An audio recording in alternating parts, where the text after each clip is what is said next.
Ethnic minorities in Hong Kong often face unfair treatment in the workplace, according to a new report released by the Equal Opportunities Commission. Lawmaker Claudia Mo believes that such problems should be dealt with a special group under the Legislative Council. Hans Shaw has more.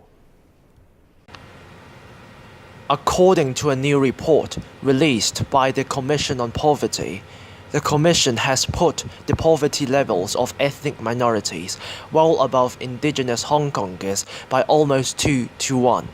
South Asians in particular are riddled with destitute and impoverishment. Lawmaker Claudia Mo believes that such problems should be dealt with in a special group under the Legislative Council.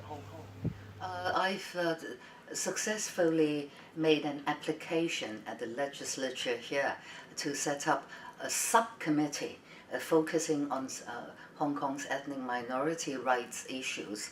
Why did I bother? Because previously, when you talk about education problems, like we did just now, right? Our minority children can't learn Chinese properly. Oh, okay, that's an education issue. Go to the Education Affairs panel. They have housing problems. They can't get public housing easily, or they have trouble renting a flat. Many the landlords in Hong Kong would think, you're not one of us, you're not Chinese, go away, I'm not letting my flat to you. That sort of issues. Go to the Housing Affairs panel. And discrimination, go to Constitutional Affairs.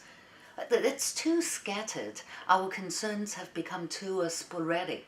And we each talk about the issue for 2-3 minutes, and that's it. And people would get on with the next problem.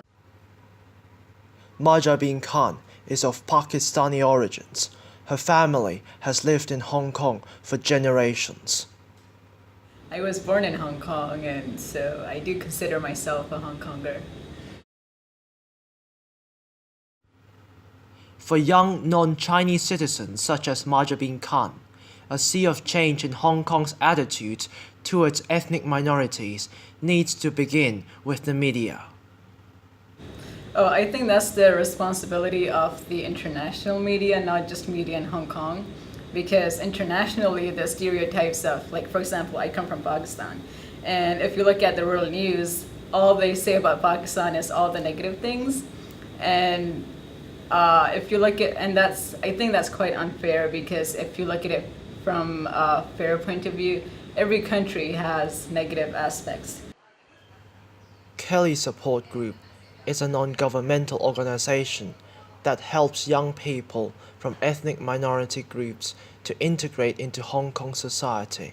Kelly has always been focusing on working with young people across the board. So young people who are from ethnic Chinese backgrounds, those who might be migrant families here, including ethnic minorities, but also those who are expats as well.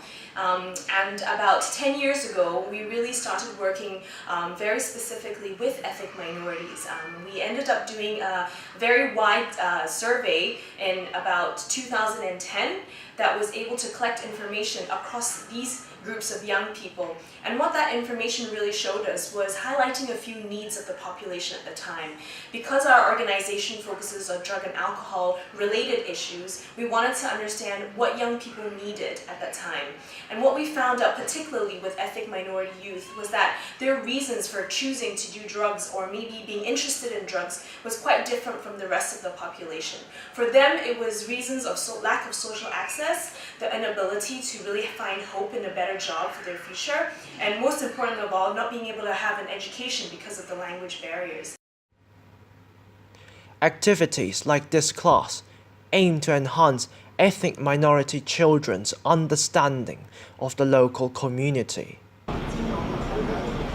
Although the Hong Kong government has passed the Anti-Discrimination Ordinance in 2008, lawmaker Claudia Mo believes that there has more to be done, including the dismantling of language barriers at schools, as well as the tackling of alienation and marginalization of ethnic communities here in Hong Kong.